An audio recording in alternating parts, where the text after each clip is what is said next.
Okay, once again, good evening to everyone. Today we have a second meeting, and it's my pleasure. I want to introduce our next expert and speaker, Christopher Watson. He is an entrepreneur, in technology development and strategic partners and partnership in the United States. He also founder of Greenfield Investment and a few other enterprises in the United States, which have specialization in development and introduction new technologies to the market, training managers and different kinds of C-level executives. I know Christopher take part in different activities in Lviv Polytechnic National University, as well as in our tech startup school in Lviv. And he was involved as a speaker at the last our program, Ukraine.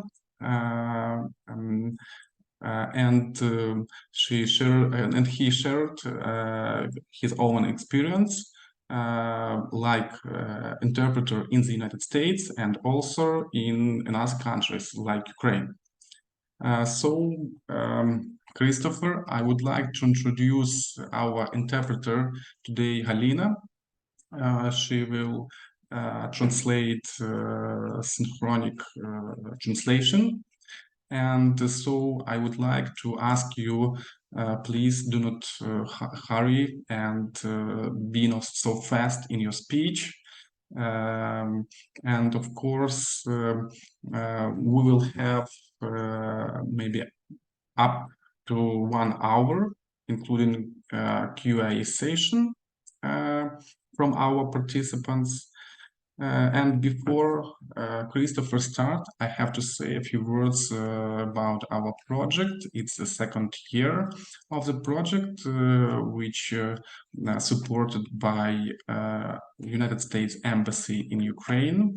Last year, it was the first year of our program, and we had more than 100 participants who want to start or extend or maybe recover their own business in new conditions, exactly which we have now after war started. And also I want to say about few rules to Christopher and our participants. Please choose your globe with the right language. If you want to listen original speaking, please use original way of sound. If you want to listen Ukrainian translation, so please choose Ukrainian line or way of sound. And of course, could you please, all participants who do not speak, please keep your microphone mute. Of course, when you will have opportunity to ask our trainer today, Christopher, your questions and maybe share your experience or some your thoughts.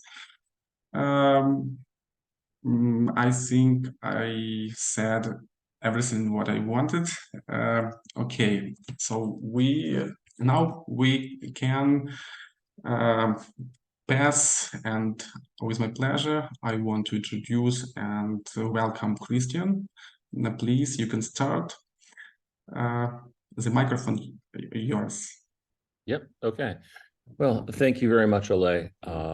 Good morning or good afternoon or good evening, depending on where you are in the world.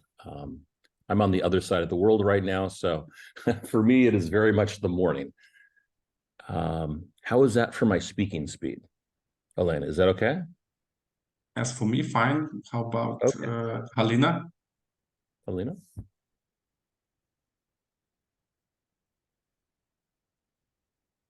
Okay.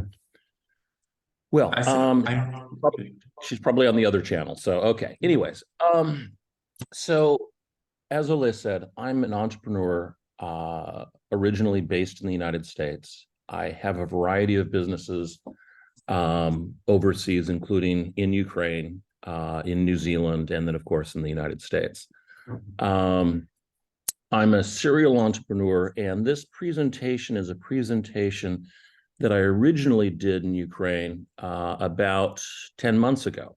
And I've been working in Ukraine for about 18 months now.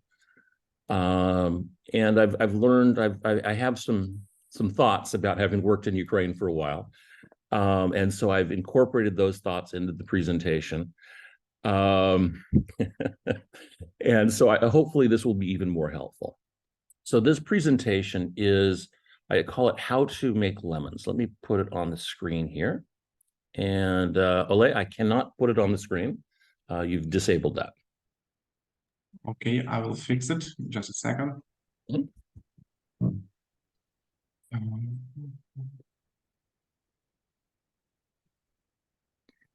I think you will Yeah, help now I me should be now. able to, but my icons just moved. Hang on a second. More invite, pause recording apps. Okay, there we are. Share screen. You can find? I found it. Okay. Okay. So everyone can see my PowerPoint? Yes. Yes. But could you please maybe make it full screen? Full screen. Okay. Yes. So in the United States, we have a phrase, when life gives you lemons, learn to make lemonade. So I think that's very applicable to Ukraine, unfortunately, right now. Ukraine certainly has a lot of lemons. So the question is, how do we use those lemons to make lemonade? And both now and then in the future. So first, a little story. When I was a kid, I discovered that there were a lot of lemons in the kitchen in my mom's house, well, in my house. And so I thought to myself, lemons, I like lemonade. Why don't I go and make lemonade and go out and sell lemonade? So what I did was I took the lemons, I took a bunch of sugar that I found there, got cups, got everything I needed, and I made lemonade. And I had a lemonade stand on my front yard, and I went and sold lemonade to everyone who came by. So, I was 5, maybe 6 years old. And so I made, I think I charged 5 cents for the lemonade. And so I made a fair amount of money. But after a while, I'd used up all the customers on my street. So that wasn't good, because that meant people were no longer giving me money. So what I did was I had a wagon, little wagon that you pull around. And I put my lemonade stand into the wagon. And then I went and I rode my wagon all around the neighborhood, convincing people to buy my lemonade. So I found even more customers and made even more money. I was happy about this. I like money. So I came home, had a big handful of cash, and said, Mom, look, I had a lemonade stand. I went and I made lemonade. I went and I found all these customers, and I made a lot of money. And my mom said, well, but wait a second, son. Lemons cost money. And I'm like, what? And I said, yeah, I had to buy those lemons. And I said, really? And then she said, and sugar costs money. And I'm like, what? And she's like, yeah, sugar. I had to pay for the sugar. I'm like, who knew? So anyways, she went and charged me for the lemons, for the sugar. She even charged me for the paper cups I used, which I thought was very unreasonable at the time. So the result was my money that I had became much less money. And so my first business just didn't work out as I'd planned. I was very, very, very disappointed.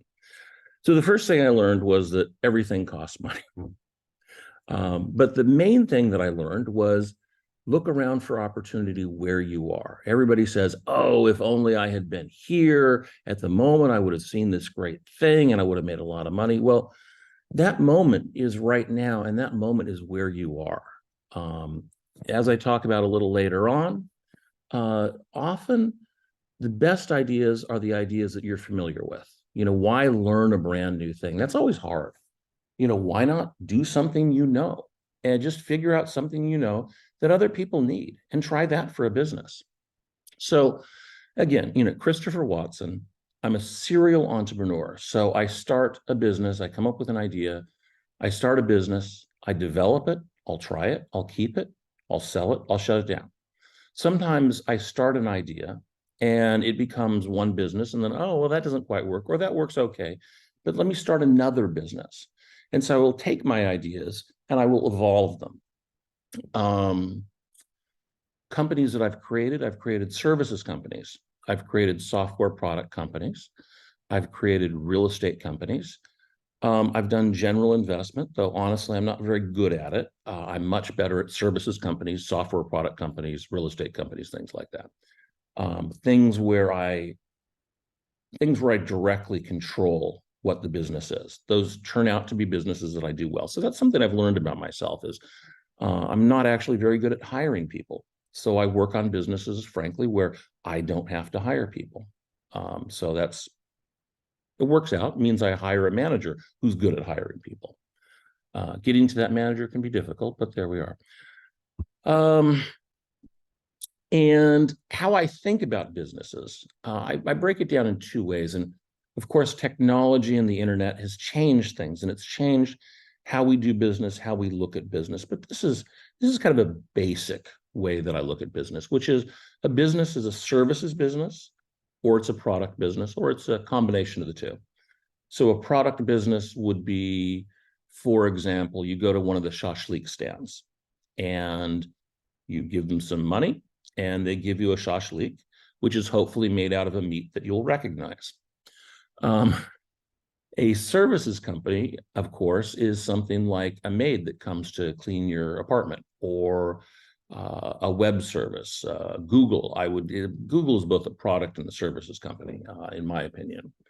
Well, certainly is because it makes phones. That's obvious. But you also have to wonder about these virtual products that we see now. So for customer types, we have the variations of this, and there's what we call nuances or differentiations these days. But in general, you've got a one-to-one customer, whereas someone comes up, wants shashlik, I prepare the shashlik, and I give it to them. Or you have many, which is perhaps you go and you are a web service and everybody comes to Google. You have all kinds of things like that where you might sell to the masses. You have business to business, as I'm going to sell to another business, or business to government, hypothetically, which is kind of a B2B. And you have business to consumer, B2C. So that would be the shashlik example. And business to business might be the person who sells the meat to the stand. So production methods in general, you have a job shop, and a job shop is someone who might completely customize a design. So in a way, you could think of an artist as a job shop. They go and most artists, they would go and come up with a concept for a piece of art, and they go and they would individually craft and create that piece of art. You could see that with a custom car, for example. That might be a job shop thing. And generally, that's very high quality, very unique, and very expensive. So that can be a good place to start in some cases, because then you can go and set your price to be higher based on the value that you're putting into it.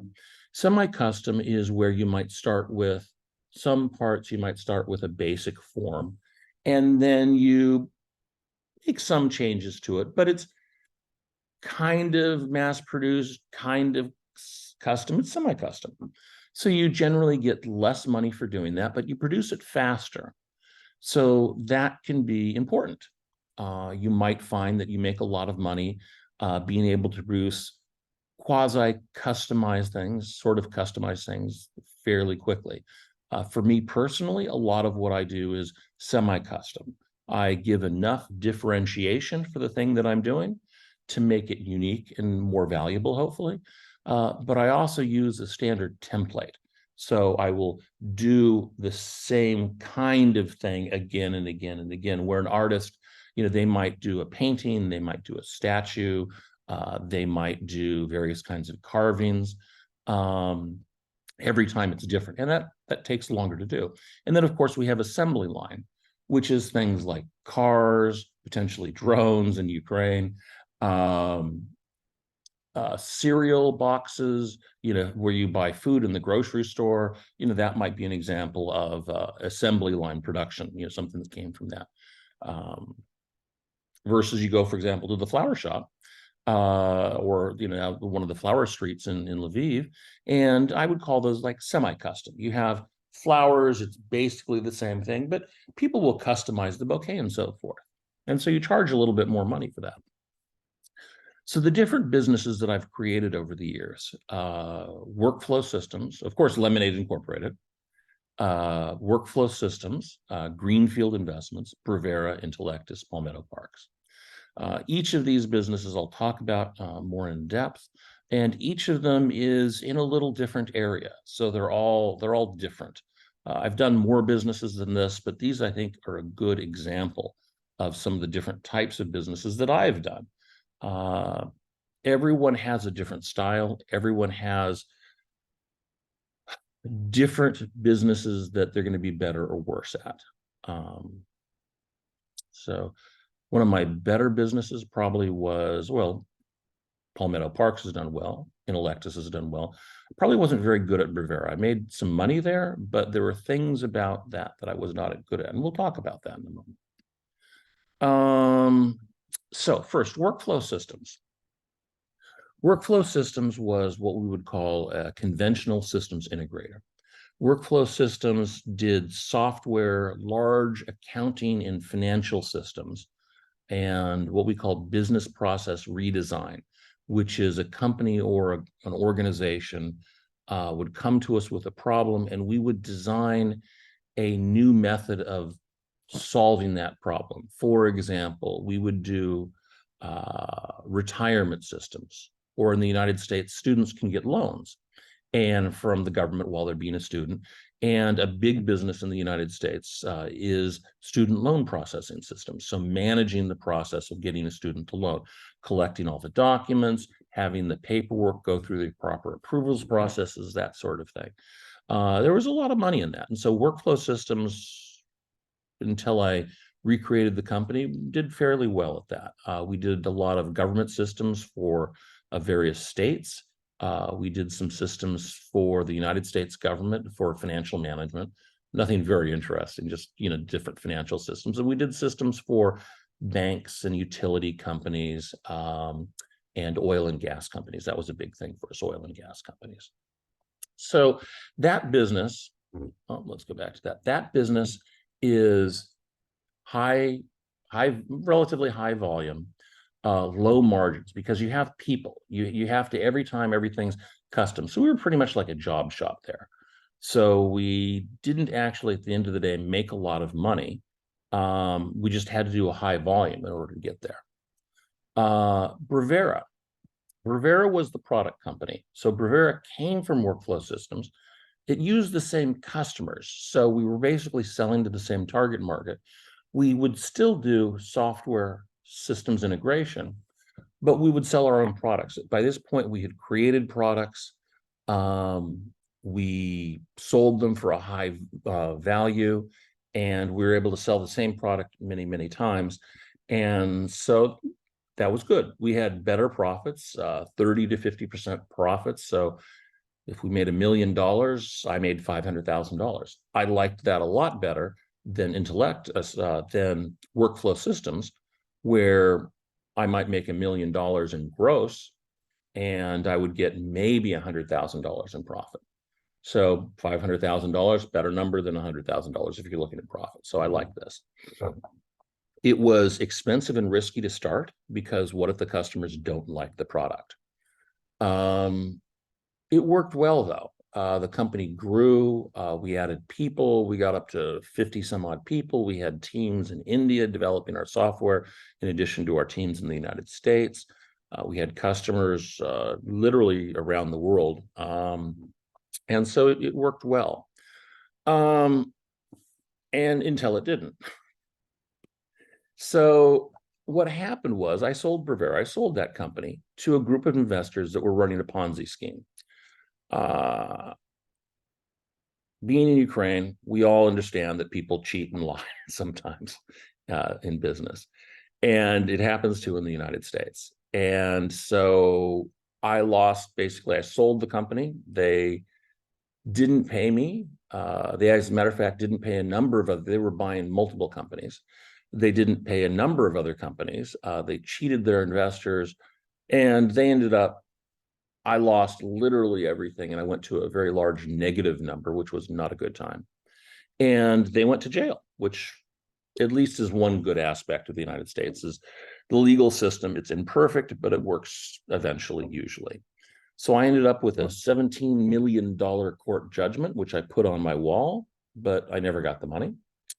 But that was useful because at least, because there was a lot of lawsuits going back and forth between this company and my company. And at least I could point to that judgment and said, I wasn't the crook. They were the crook. They went to jail. I'm here with you having coffee.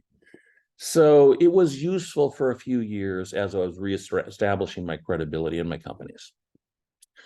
But as a result of that failure, which was a pretty big failure, I found new businesses and ideas to go into and new ways of doing business. I actually changed how I did my business, and I came up with more efficient ways of managing my teams and having them do things. Previously, I'd been very, very hands-on.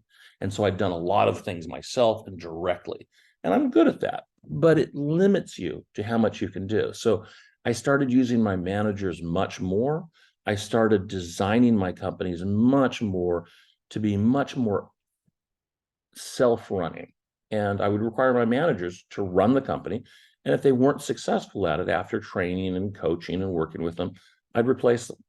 And I got much better about replacing people more quickly when it wasn't working. And that's really helped the businesses. So let's go to the next screen. So I had owned a number of real estate investment properties, just small things, when I owned Brevera. And suddenly I lost all my money, and the real estate market in the United States went upside down. And so things were not good. And so I came close to losing everything. I lost almost all my properties except for one or two. And while I was working to save those properties, I learned about the foreclosure process in the United States, which is the process that when someone can't pay the bank back, they go to the court and they tell the court that this person's not paying the loan and they want the property.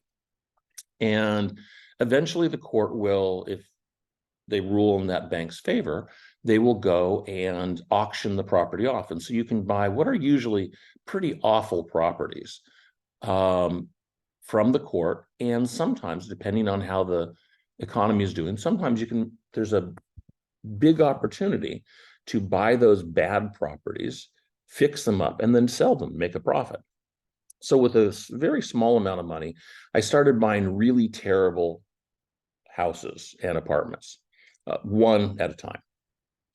I've learned how to have people go and remount them, reconstruct them, and basically would fix them up and then sell them. It was not easy, it was risky, but it was manageable. And so over time, I got better and better at that. And I started off doing one property every 3 or 4 months, fixing it up and selling it, to by the time I was done in about, well, mostly done, I still would do it. I just don't do it currently. But by the time I was finished with this phase, I was buying 3 houses or apartments a month, fixing them up, selling them, renting them out, whatever. I made a fair amount of money on it. It was a good business to do while I was rebuilding. I had a new company at this point, which we'll talk about in a moment, Intellectus, which was a software company, works with the US federal government doing disaster claims work. It actually, how I ended up in Ukraine in a way, because I understand disasters, and it's certainly a horrible time for Ukraine. So Niagara was a good business to do as a side business. So Intellectus gave me money every day. I'd get a little bit of money, but Niagara gave me every month or 3 months or whatever I could get a large chunk of money, like $50,000 or $100,000. And so that was nice. And so having a stable company, Intellectus, along with Niagara Investments, which gave me chunks of profit every now and then, but not in a predictable way, was nice because it allowed me to use my Intellectus business to keep things running. And my Niagara business basically generated the profit for me. So I would consider that it's a high return on investment business, but it's low predictability. It's a hard business to go and live on until you're doing enough deals, enough volume. You know, once I got to the point that I was doing 3 houses a month, yeah, I could have just lived on that. But previous to that, where I was doing a house every 3 months, you can't live on that. So you need to have another business or job or some way of making money. So think about that a bit. So okay, good. Here, there we got Intellectus. Okay. So out of Niagara Investments came my company, Palmetto Parks. I'd learned about the real estate market. I'd learned a bit about renting things out. I'd learned what things were profitable and what things were not profitable to do in real estate, for the most part. And so Palmetto Parks owns a variety of rental properties, including mobile homes. We don't really use them very much in Ukraine, but they are basically a modular home. And we call them parks. They're communities. We have entire small communities of mobile homes in the United States. And it's a particular kind of rental. You get a particular kind of client. You have different profits and things like that, but it turns out to be very profitable. So Palmetto Parks is my real estate management company. I own various properties through that. It rents it out. It's a very stable business. It has a relatively low return on investment compared to Niagara Investments, but it's very predictable. I get my rent money, hopefully, from the tenants every month. So every month, I understand that I'm going to get this amount of money. I have these costs, I have this. So it's predictable. So that's useful. This is yet another kind of business. So you need to understand when you're going to go into a business, what kind of money you're looking in getting, how often, and what the profit might be. So these are just things to think about as you develop your business ideas. So Intellectus was the company that I created after I had Brevera fail. So it went back into the government market. It used software that Brevera had created, and it does services actually for the U.S. federal government. It does in the United States, if there's like a hurricane, the government will actually help you rebuild. They'll pay for putting a roof back on your house or something like that. And there's a process of applying for the aid and receiving the aid. And Intellectus does part of that process for the U.S. government. So we actually process the aid applications in part from the applicants. We do language translation and other things. So it's a profitable business. It's a hybrid sort of services product company. We use our software fairly heavily. There's some things that I would consider product, and there's definitely things that are very service. It is extremely reliant on technology. We have a lot of software that goes into it. We connect to a lot of technology systems. And there's very high barriers to entry. It's not something that you can say, hey, I want to go and do a company that does disaster claims processing for the US federal government. It's not, it would take 10 or 15 years to even understand how to solve the problem. So that for me is a good business because it means there's very, very few competitors. People try because they see the contracts that we have with the government, but it's very hard for them to understand how to compete with us. And for me, I love that kind of a thing. That's often where you can make a good profit. I mean, we provide good value. We're much cheaper than the government's prior solution, but we also make a good profit because we've become very, very efficient at processing. So you end up in a situation sometimes where you are doing the same thing again and again and again, and you're making money. But if you're doing the same thing again and again and again, like an assembly line, so we do a little bit like that here, you want to find the efficiency. You may not be able, you can make money in a variety of ways. You can make money by not spending money. You can make money by receiving money from your customers, or you can make money by becoming more efficient at what it is you do, and thus lowering your cost of production and increasing the amount of money that you, at the end of the day, get to take home. And so that's one of the things that Intellectus has done, is we worked very, very hard at becoming internally more efficient, and we actually has also increased the quality for our customers. So we deliver a better product now, and we deliver it more cheaply for us, and we're able actually to keep our prices to the government fairly low, which again, every 5 years we have to go out into what's called an open competition and recompete this contract. And we're able to provide a good price, a good value. And so the government keeps buying from us, knock on wood. Our next contract's up in 2 years. So that's a good business for us. Now, Greenfield Investments, we do humanitarian projects. So it was originally started to build and provide affordable housing in New Zealand. I'm actually in New Zealand right now. And unfortunately, the idea of affordable housing, I was going to do modular housing in New Zealand, build things in the United States, transport them to New Zealand. And then eventually the plan was to build a factory here in New Zealand and provide homes to the various New Zealand Maori tribes, as well as the New Zealanders.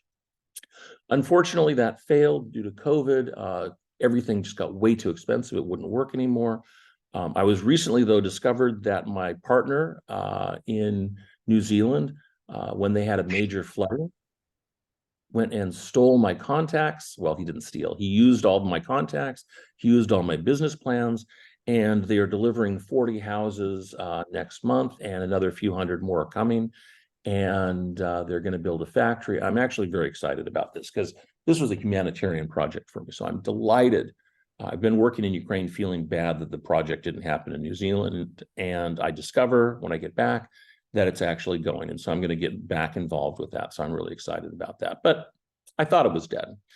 So while I was thinking, oops, it was dead, I had an opportunity. Well, Ukraine had a need. I had a need to help.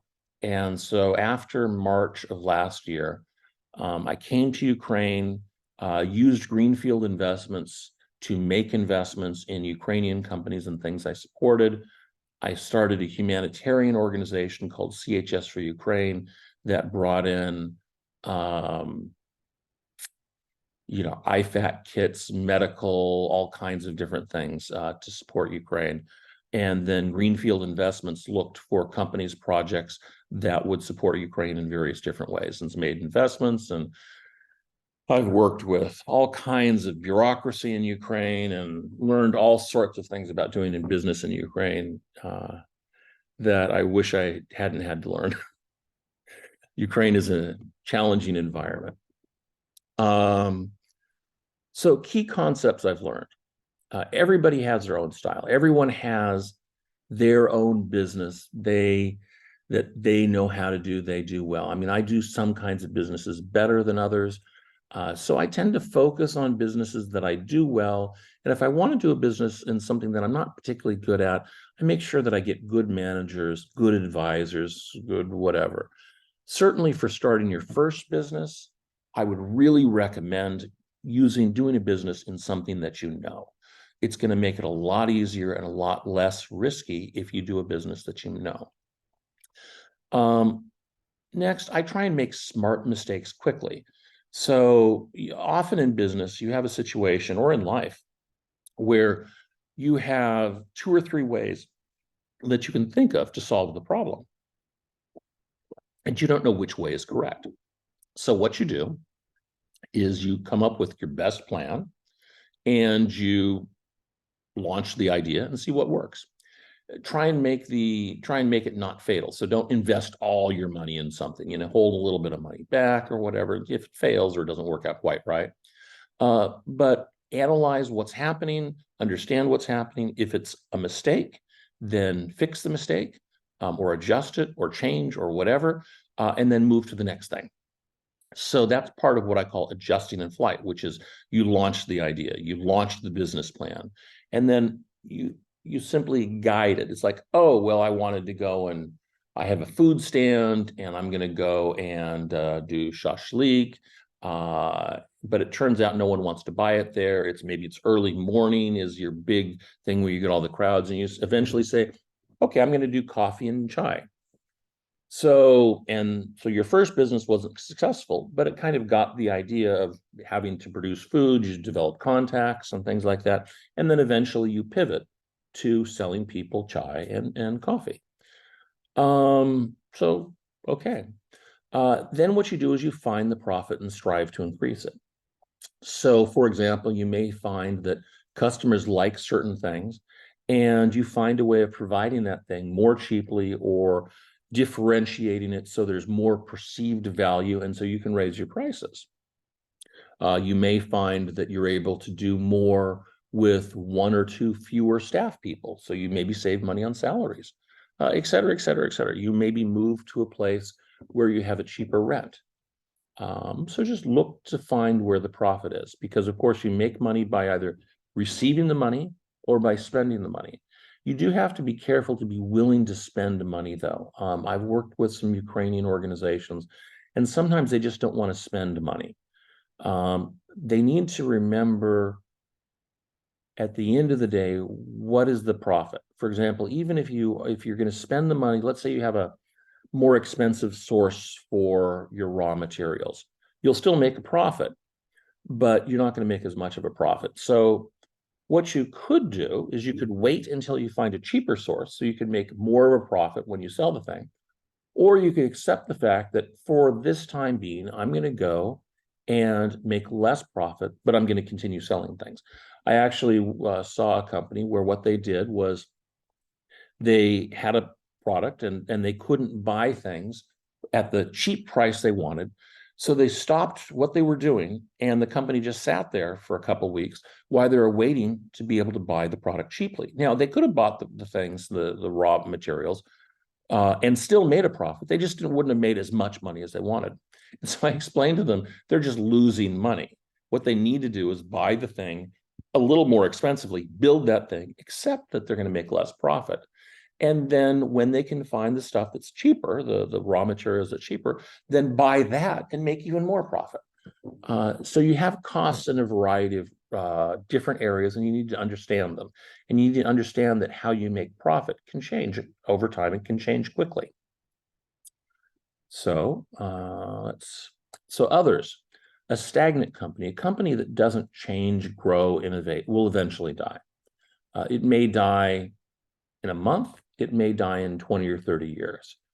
Probably the most stagnant companies you would see would be a cafe or a coffee stand or something. A coffee stand might do essentially the same product for 20 years. Eventually, though, someone will want frappuccinos or a new modern drink, and that coffee stand will, if not die, it will at least have much, much, much less profit. Other things I've learned is cultivate your network. You have a network of people you know, contacts, people who can advise you, people who can provide you with raw materials, ideas, processes, all of that. Get to know them. The more people you know, the more organizations you know, the more options you have. So that's very, very important. Go out to things like trade shows, talk to people at coffee shops, get advice from folks. The next thing is be a good partner. So, be reliable. If you say you're going to do something, do the thing. Working in Ukraine, I found that sometimes I can be a better partner than people expect. So for me, that's been a problem because I'll do things and people will think that I'm being a very clever American businessman, and there must be some way that I'm being sneaky and making money behind the scenes because I'm being too generous here. Hopefully, as Ukrainians, you won't have that problem. People will understand you better. You speak native Ukrainian, but you want to be a good partner, and you want to be perceived as being a good partner so that people want to work with you. So it's important to develop a relationship where hopefully you trust the people you're working with as much as possible, And hopefully they trust you as much as possible. And it just makes it easier to do business. If you're working with a lot of people that you don't trust, everything you have to do is you're protecting yourself against them and they're protecting themselves against you. And that just takes more time. It slows things down and it reduces the amount of profit you can make. So if you can work in an environment where people trust each other, you're going to make more money. How do you get there in Ukraine? I'm not quite sure. So how I've learned to structure my businesses overall is I centralize a lot of my functions. So I have, I think, 8 different companies at this point. And all of them use the same accounting systems. I use the same legal services. I use the same health insurance plans. I use the same human resources, marketing, websites, everything. It's all the same thing. So I don't have to go and create a brand new thing for every company. I use technology, which allows me to work from anywhere. Hello, New Zealand. I require managers to be responsible and do their jobs. So if I'm around the world, my managers in, for example, the United States have to do their jobs. I check in with them, make sure they are. But if they don't, I have to fire or replace them because I can't be there to do it. For an accounting system, one of the things I've seen in Ukraine is accounting. It's important that you know how much money you're making or losing. And I've seen people use a variety of methods of doing accounting that I think aren't really that useful because they don't really tell you, they don't give you a good view on how much money, how much things cost, how much your profits are, and so forth. So I would recommend using an accounting system such as Xero or QuickBooks or something that gives you a good view of what your business does. Now, I understand that you have different requirements for taxes and things in Ukraine. So you may well have 2 accounting systems. You may have a system that works for the Ukrainian regulations and taxes. And then you may have an accounting system that just works to give you business knowledge. Okay. That's actually what I do in Ukraine. I have 2 systems. And they both match, but one system works for the Ukrainian tax system, and the other system works for me understanding what the business is actually doing. So I would recommend understanding accounting. If you don't understand accounting, you don't understand where your money is. And being that we're entrepreneurs, it's important to understand where our money is. For Ukraine in particular, I see a variety of opportunities currently, as we all do. There's services companies, there's basic technology development, there's agriculture. I think if they could put themselves on mute, that would be great. We have international aid, certainly. There's a lot of contracts and grants available from international organizations, from various government agencies within Lviv, within Ukraine. There's war-based products, certainly. In the future, there's going to be civilian products. There's going to be reconstruction, more international opportunities. Certainly for the successful companies that were successful at doing war products, there will be a few opportunities for continuing that business afterwards. Hopefully, we will not need 10,000 drones a month anymore after the victory, but there will be a few companies that will do very, very good drones, and they will survive. I would say there are so many companies right now doing, for example, drones.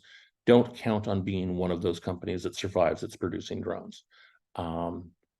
Focus on other things. Find other areas that people aren't servicing and begin developing your skills in those areas. Next, we have additional. Yeah. So first off, this is, I think, important for Ukrainians. Be willing to make mistakes. Learn from them. I have seen again and again and again where someone in Ukraine is developing a perfect idea. And what they do is they get a really good idea and they say, but it's not perfect. Now I have a new idea. And they redesign it from the ground up. And they never actually finish the thing. They just keep developing the almost perfect thing and then redoing it. What I would strongly recommend is when you get to the almost perfect thing, start selling them get the feedback from the customers, and then produce a lot of those almost perfect things, and then make them better over time, but start making the money from it. That's an important part. Making the money is a very important part of being an entrepreneur. So again, and then don't overinvest. Consider starting a company as a side gig. For example, Niagara Investments was a side gig for my company Intellectus. I made extra money. I made bonus money. I had some spare time, but I didn't pay my rent as a result of running Niagara Investments, which was good. It would have been very hard to reliably pay my rent with that company. Until the Ukrainian court system is fixed, whatever that is, consider having a services company. Services companies don't have a lot of assets. It's hard for someone to come up and legally or otherwise steal your company.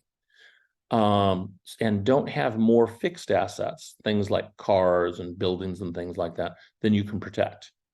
If you are going to have fixed assets, be able to protect what you create. Have agreements, contracts, friends, however you do it, that's you're able to protect what you have exposed in Ukraine.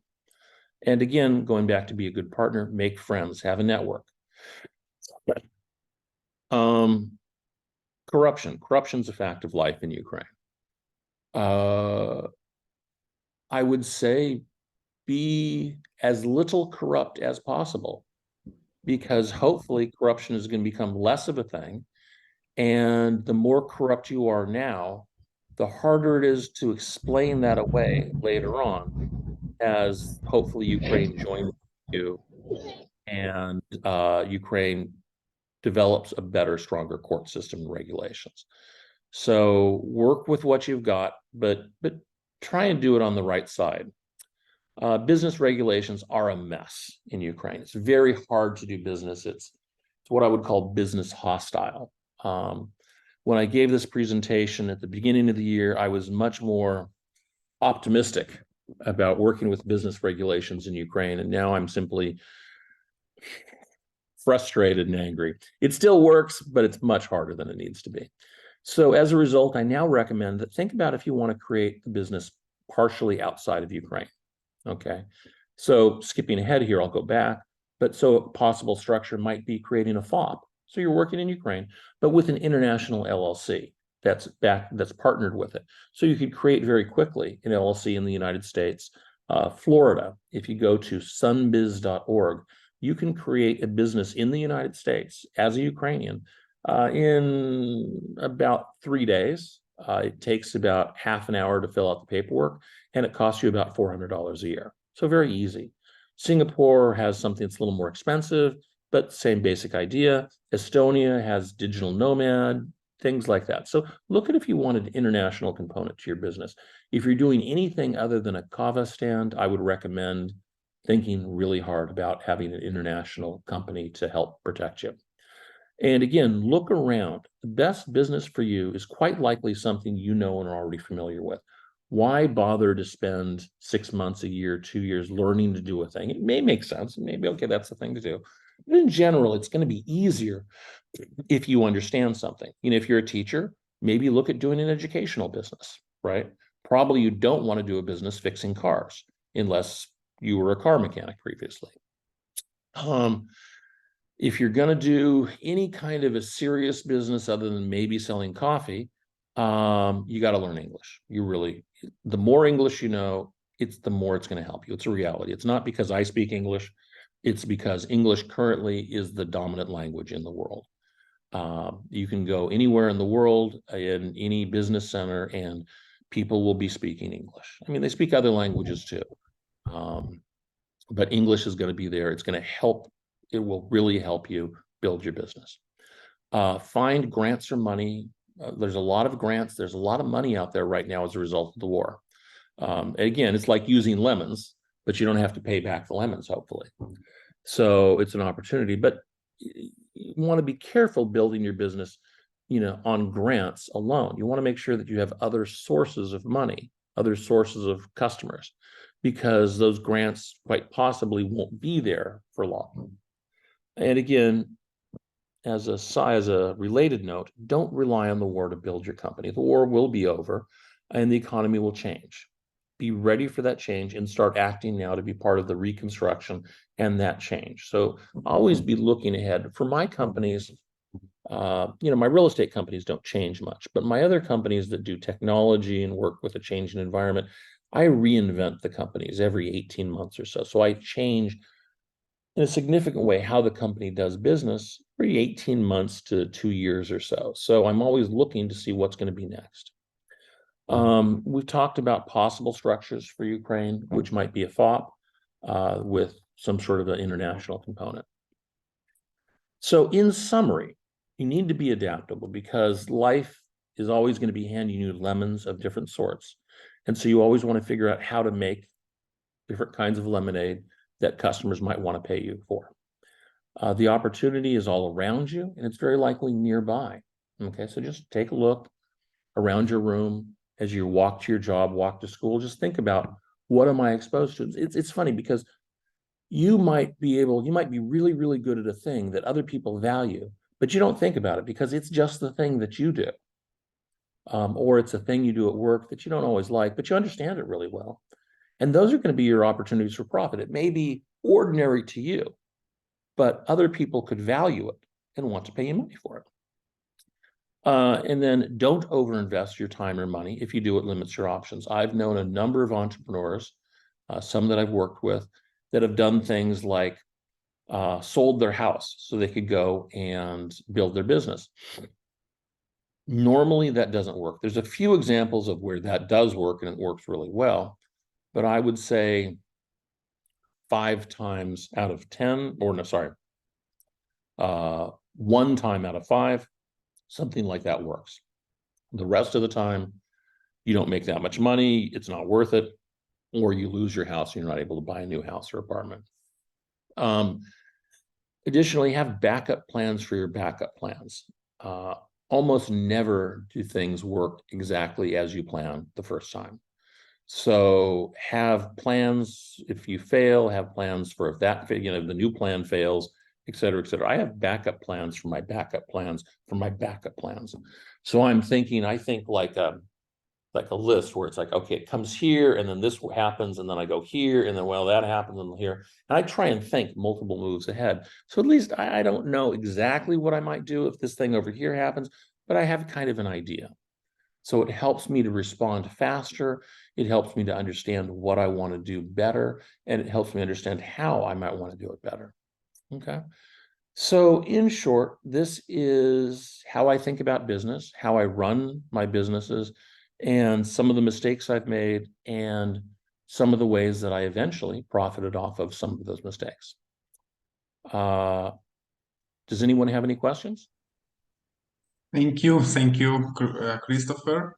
I have to pay attention of our participants about support of Christopher to us, to Ukraine. And just imagine he waked up at maybe before 5 a.m. and joined to our meeting and make some exploration and shared experience within United States and in Ukraine and other countries as well.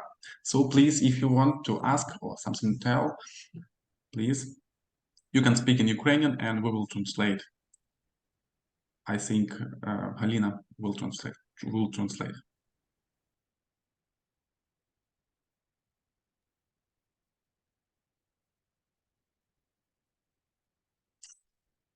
I have a small question. I have a small question about Niagara.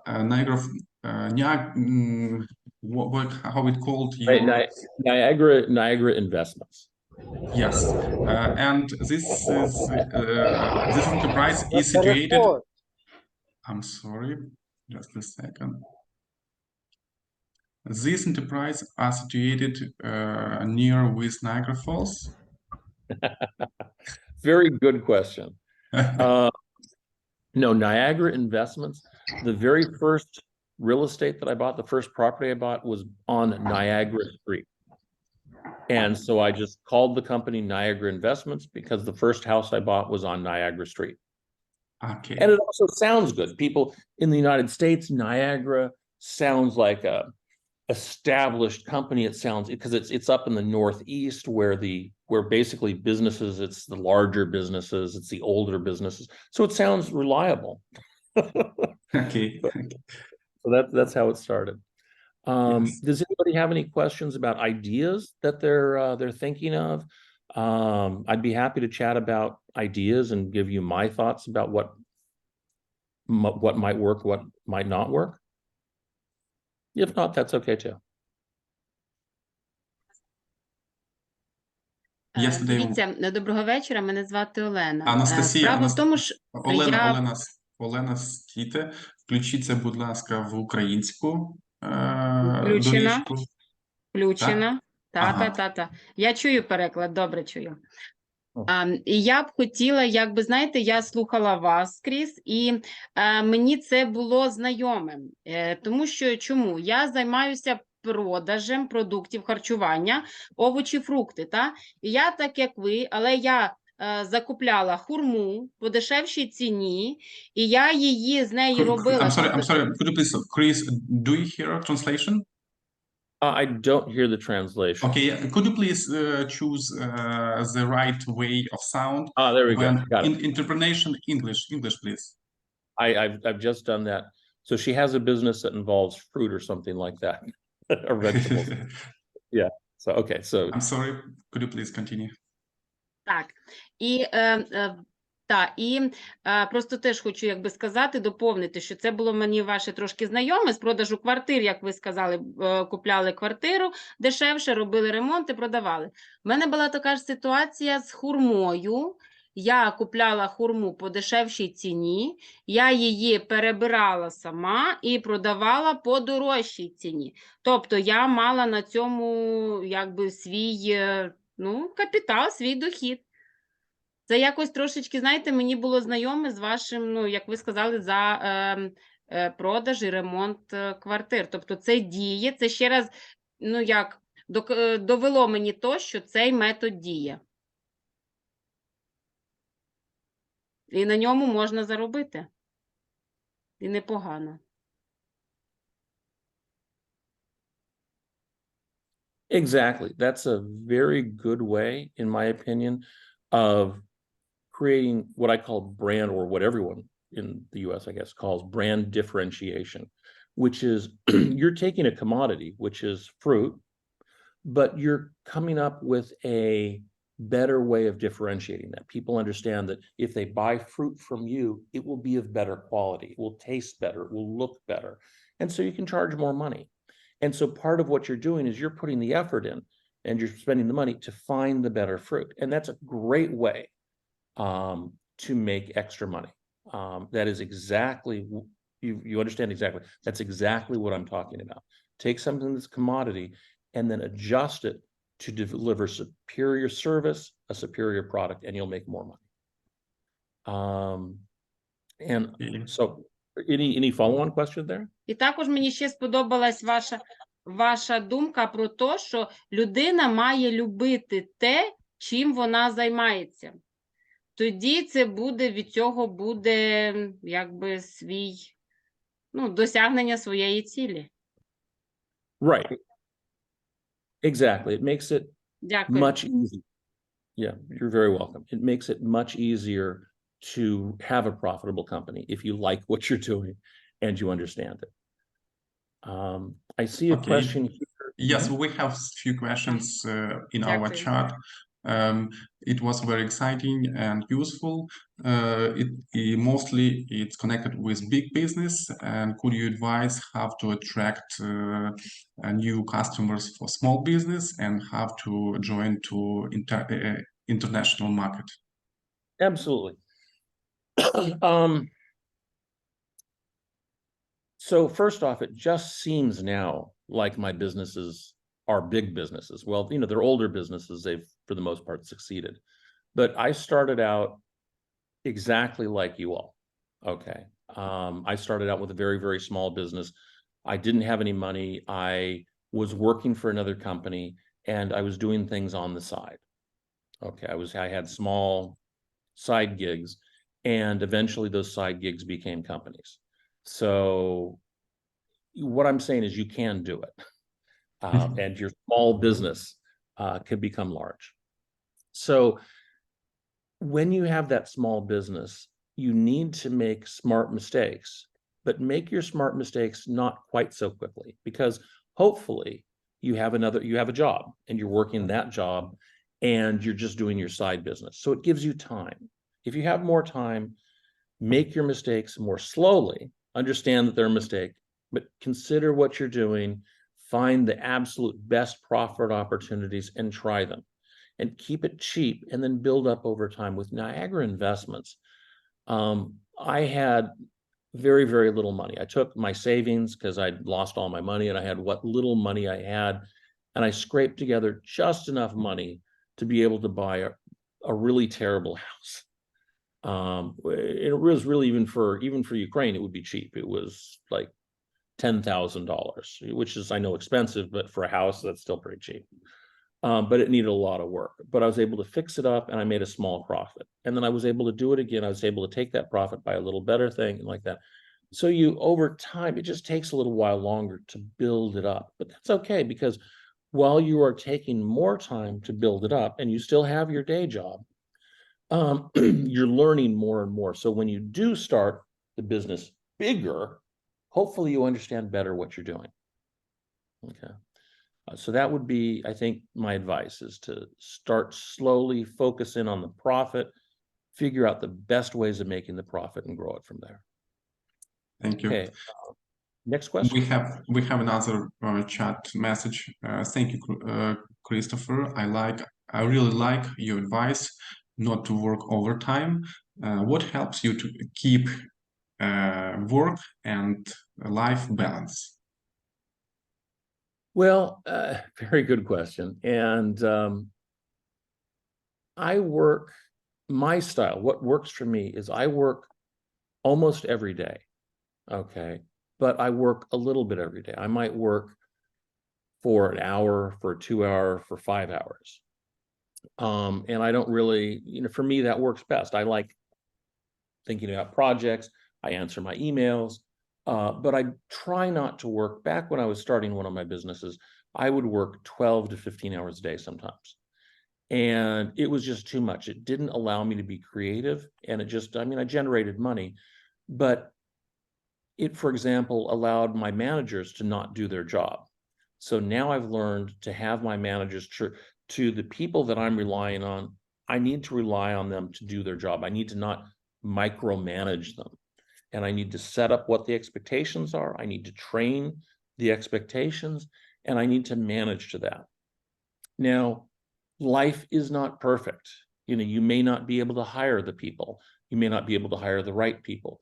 So sometimes you do have to dive into it. And that's always something you have to look at. Part of your profit is not only money, but having time available for your family, having time available to walk in the woods, whatever's important to you. So you want to try to always have a work-life balance, but you also have to be realistic. Sometimes you just have to work. There were times in my life where for a few years, I just had to work every moment of every day. It wasn't pleasant. It didn't make me happy, but it was what I had to do to recover. We're in war right now. You may find that there are times where you just have to work like that. It's just reality. So don't feel bad about that. Okay, understand that, we all have to respond to the world that we live in. But if you have to work that hard, try and pause for at least a moment, for 5 minutes, or have some coffee, and think about what you could do better. Okay, think about what other opportunities you have to change, because what you don't want to do is get trapped into, I always have to work 17 hours a day or 12 hours a day. It's just what it is. You take pride, no, look how hard I'm working. And then you forget that, well, maybe you could work smarter. Okay, so don't forget to look. And when you have to work hard, understand it and accept it. It's part of being an entrepreneur. But be willing to look for ways out of that problem. Okay. Next question. Thank you, Christian. I have to ask to Halina, do you have opportunity to continue translation?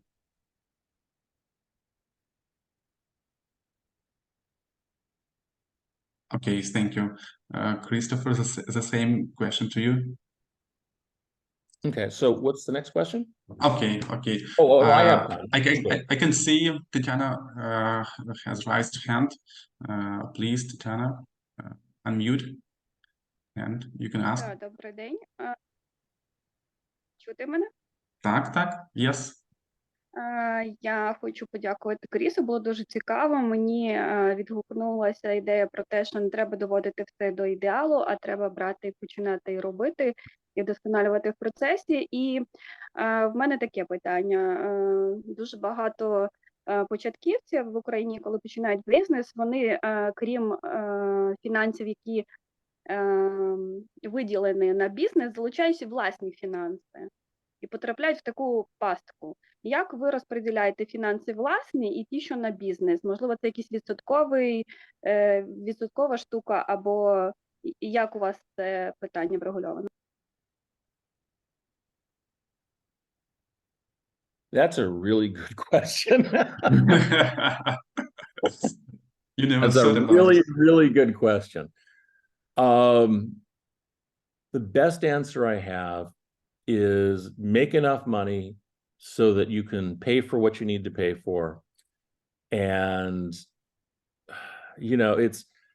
I try and set, for me now, I try and set a percentage. If I make $1 profit, I try and say, well, half of the profit's going to go back to the company and half the profit goes to me. But I'm at a different stage in my career right now. My business is successful. I can do that. When I was earlier in my career, I got very good at eating beans and rice. I spent a lot of time living what we would say below my means. So I could have afforded a fancier apartment, but I was in a cheap apartment. And so I spent, sometimes when people start making money, they fall into the trap of, look, I've got all this money, and they start spending it. Well, things change. They may not be making that much money in a month. They may be able to invest that money so they can make more money. Now, having said that, there's sometimes when you can have a false economy, and you have to be careful of that. One time, many years ago, I was working on a contract with a big customer, and I was talking to the customer and saying, okay, well, this will be $70,000 to bring people in and do the software changes and everything you need. It will take however many months, and I'm going to charge you $70,000. And the manager looked at me and she said, well, $70,000 would be the price. And then she points to the parking lot, and I'd driven my motorcycle to the parking lot because I liked motorcycles, and motorcycles are cheap. So she points to the motorcycle and she said, if that was a BMW car, the price I would give you is $70,000, but it's a BMW motorcycle, so I'm going to give you $40,000. And I was so shocked and surprised. I sat there like this and didn't say anything, couldn't come up with an argument. And so I lost $30,000 because I didn't present myself correctly for making this large sale. And so, I thought I was saving money, but at the time, $30,000 would have bought me a BMW. So I left the meeting, picked up my cell phone, called my secretary and said, buy me a BMW. And I bought a BMW next week. And then I went and I drove the BMW to the meetings with the clients, and I was actually able to charge more money. I looked more professional. People believed in the company more, and I made more money. So we heard another experience. Exactly. So, but you want to be careful to only spend the money you have to spend. And that's the thing, on yourself or on the companies.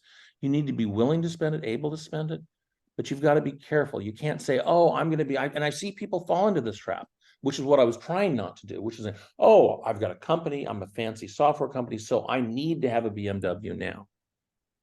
Maybe you will need a BMW, but probably for the first 6 months, the first year, the first whatever, you shouldn't buy the BMW. Maybe you borrow a BMW if you think you have to impress people. But try not to spend the money if you can avoid it. But spend the money that you have to spend to make the money. Okay? Thank you. We have a few questions in the chat. You have mentioned about the few, exactly 2 software accounting programs which you use within Ukraine. And could you please name them? Sure. Say the name. Yeah, Xeno. And there's the web links in the presentation. It's xeno.com. And then there's QuickBooks, which you can just go to the link quickbooks.com, and it will take you there. I've reviewed Xeno. It's actually a New Zealand company. It's a good software product that works internationally. It's a newer product.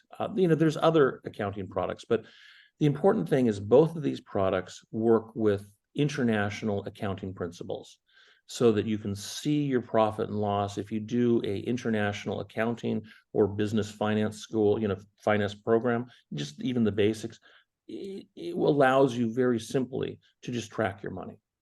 They're not very expensive, and I think they're a good value. I'm personally very, very familiar with QuickBooks. I run all of my companies on QuickBooks, which makes it very simple because I have one person who enters all the data for all the companies, and I can go to one website and I can see everything. So, do you use this software only in Ukraine? No, I use the software worldwide. So I was, as a matter of fact, looking on my QuickBooks site yesterday, and I was reviewing the companies. I was reviewing the Ukrainian company. I was reviewing my US companies. They all show up on the same site, which is really nice. And you can have money in hryvnia and dollars. You can have accounts with euros in the accounting system. You can have euros, dollars, hryvnia, whatever you need for different currencies. At least with QuickBooks. I assume Xeno is the same way. Okay, What I thank understand, you. if you're starting new, probably I would recommend Xeno, because my understanding is it's a little simpler, a little cheaper. If you're going to be complicated or you're going to be working in the United States, I'd probably go to QuickBooks. Okay. Okay, we have another feedback in the chat. Thank you for your advices and for support of Ukraine. Another message. Good evening.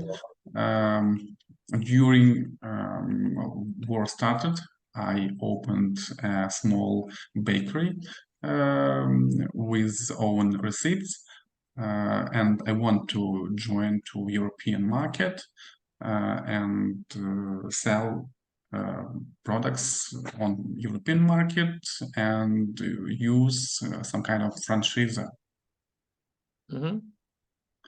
And So we don't have questions. It's like an experience. Yeah. That's interesting. If I was, I mean, everyone's situation is going to be different, of course, but as you go internationally, find the easy contacts, find someone, for example, if you know someone who has a shop in Poland, or Przemysl or wherever, just maybe you can sell them some products and just try it.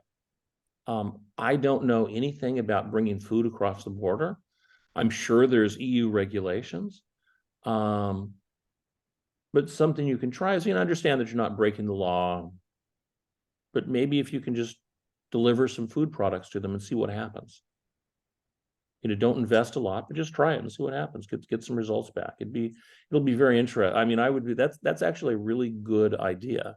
And particularly if Ukraine does in 10 years or so join the EU, there's going to be a process which the borders hopefully will open up more and more. And but that would be very exciting, actually, because you get to learn about local tastes.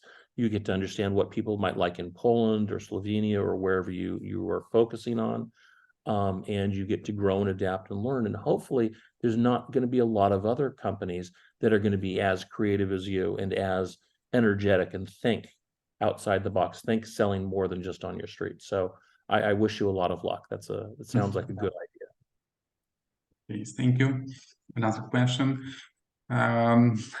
I'm curious about some kind of direction of business when we have opportunity to insure ourselves from failure.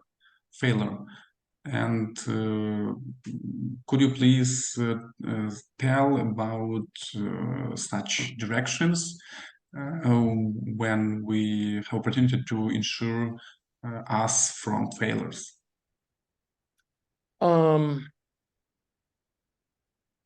Could you explain more what kind of failures to insure against? You mean to just design how you run the business? So Maybe failure in business. Well, this goes to my advice that don't overinvest. Try not to spend all of your money. Try to make a smart mistake quickly, and a smart mistake would be something that if it doesn't work, it doesn't destroy the company. It doesn't destroy all your money. It doesn't ruin your reputation. An example might be one of the things I would do is when I was developing a new product, I might have 50 potential customers. But if I had a new product, I wasn't sure exactly if people were going to like it or how well it was going to work or if it was going to be profitable.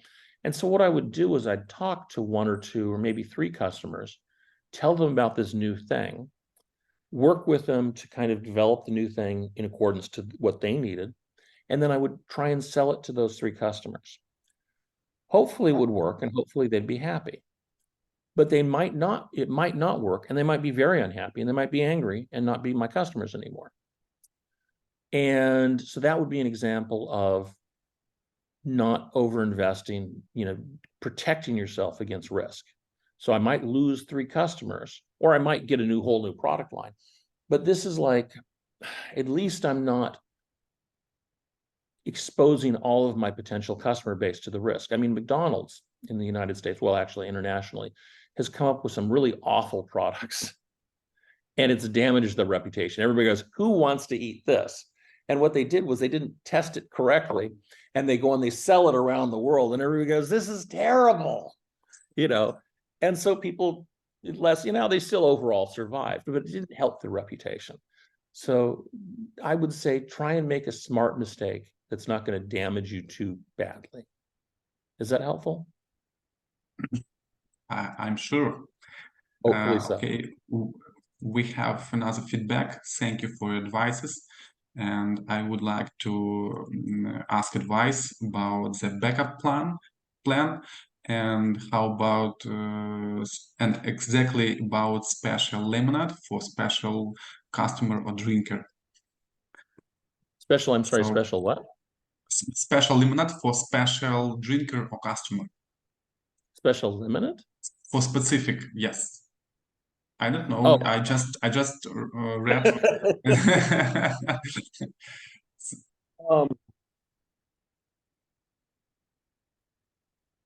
Very good. Okay. Well, that's an interesting, semi-custom's interesting. So a backup plan for the backup plan. So first off, with a semi-custom, you're taking something that is standardized and you're customizing it. So one of your backup plans can be taking the standard things that you intended to customize and simply sell them as non-customized. So let's say you have an inventory of 100 things and your idea of customizing them doesn't work. Well, sell the 100 things. Maybe you make a little profit, maybe you don't. Okay. So that would be an example of part of a backup plan. Another backup plan for a semi-custom might be adjust how you do it.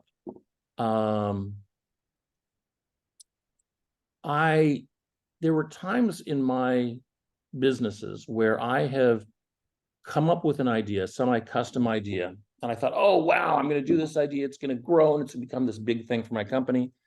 And it didn't.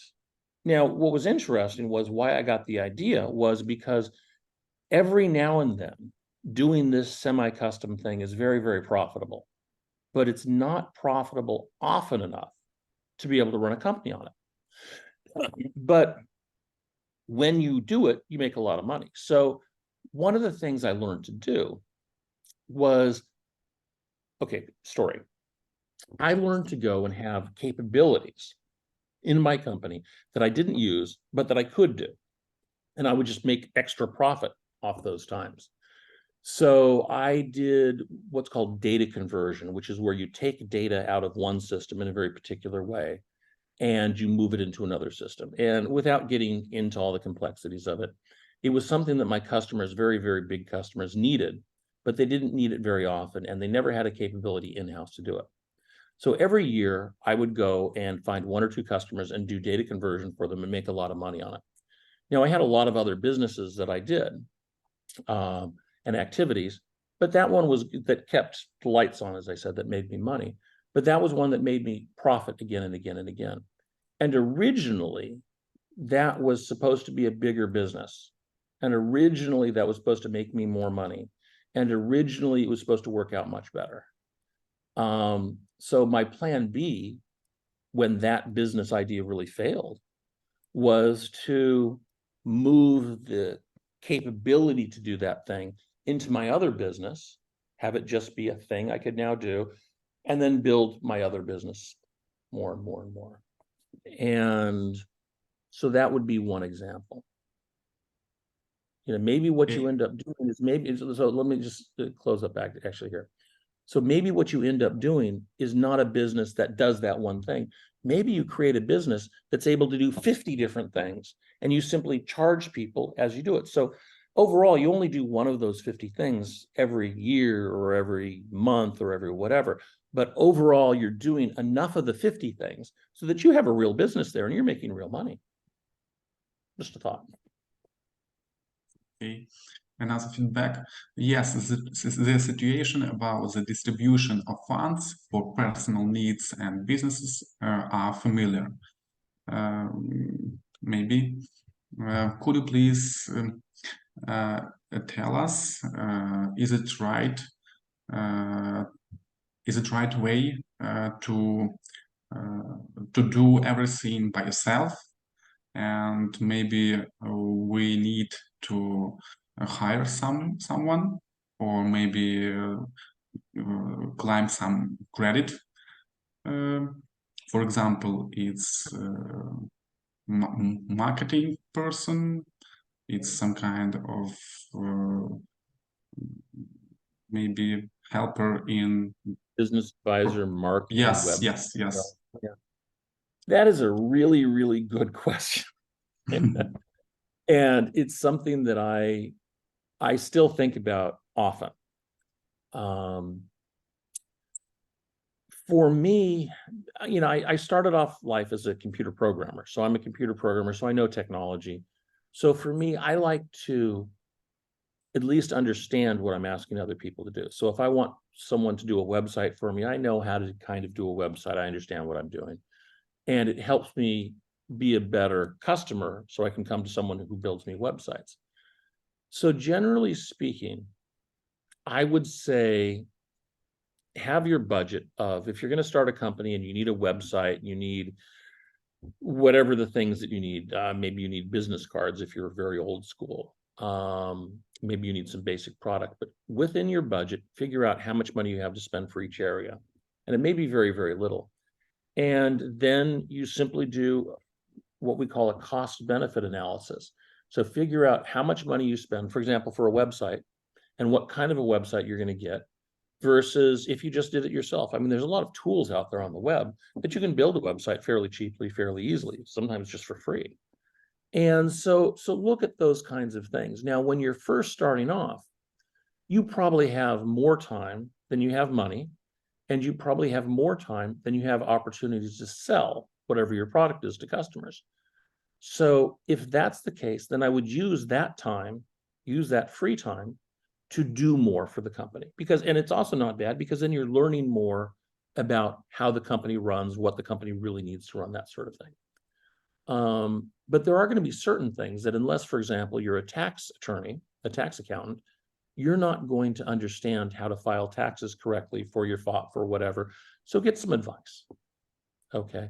So what I would try and do at the beginning is I would try and do as much as possible myself using advice, and then be understanding that there's going to be a point, and it's probably going to be very quickly, when it's going to be cheaper and better to pay someone to do it. And what I find is it's usually a bad idea to hire an employee first off. Now, if you're running a food stand, you probably want to hire someone to run the food stand with you once you're at a certain volume. But other than that, if you're doing some sort of technology, maybe products, it's probably better at first while you're still learning to hire someone for a specific job or for specific, I want you to come in for 8 hours and do this for me. It's just going to be cheaper and more controllable. Does that help? I'm sure. We have a few feedbacks. Thank you for your advices and thank you for support to Ukraine. Thank you for advices once again. And another feedback. Yes, exactly.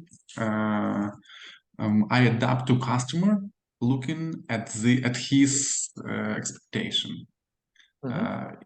It was feedback. Now, what's interesting, that's you want to adapt to the customer's expectation, but particularly if you're talking with that customer, okay?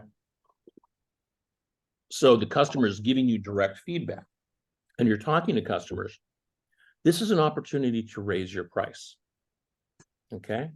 Because you've taken the feedback from your customer, you've developed a relationship, and you say, that's really good. I'm going to go and create for you this special thing. I understand that you need this, this, and this. So I'm going to do that for you. And it's only going to cost you an extra 500 hryvnia. Okay, And thank you. so that builds the relationship with the customer and it builds profit. And if that's a useful thing, then you go and you sell that thing to other customers and charge them that extra 500 hryvnia. So you've just maybe created a new product.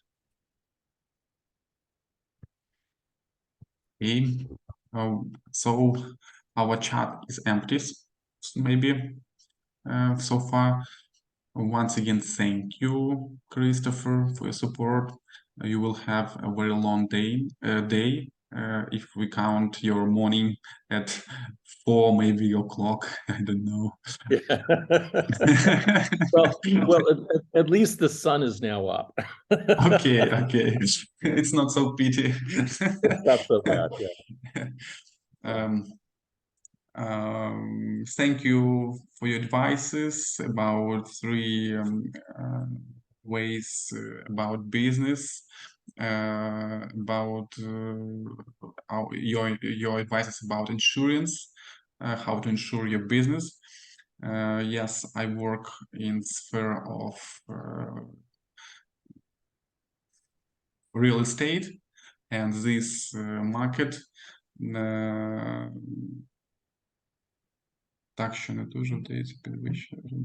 So market is going, but the price doesn't rise. I think we have a different situation in Ukraine, exactly in Western regions where prices for real estate and apartments goes up and price from day to day. Right. No, it's real estate in Ukraine right now is very challenging for a lot of reasons. Yeah. Yeah, we want to work for increasing functional abilities, to increase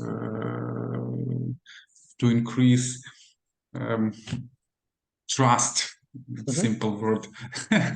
Trust to people who sell real estate or some apartments. So yes, based on having just almost bought an apartment, what I would say would be very helpful would be contract templates. One of the things that I was very surprised at when I was coming up to buy the property was no one understood exactly what the terms, the conditions of the deal was, because we didn't have a standard contract or a standard form that we could put the offer into.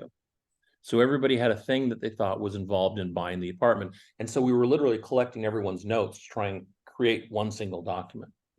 And so if you created contract templates that made it much easier to understand what the deal was, where everyone could see it, at least for international people like me coming to Ukraine, it would be a lot easier to do business in real estate. Okay, I think we used the all time, and once again, thank you for your support, to Thank Ukraine. you everyone for your time, and good luck to everyone. Let's go make some money. Yes, don't waste your time, make your money. Okay, once again, thank you. See you. I hope we will see you in the next our meetings, and that's all. Всім до побачення. Дякую. Дуже дякую. Дякую. Дякуємо. До зустрічі завтра. Дякую. Так. До побачення, дякую. Це для групи. Так, дякую. Дякую, Галина, вам теж за переклад і за допомогу. На зв'язку теж з пані Оксаною. До побачення.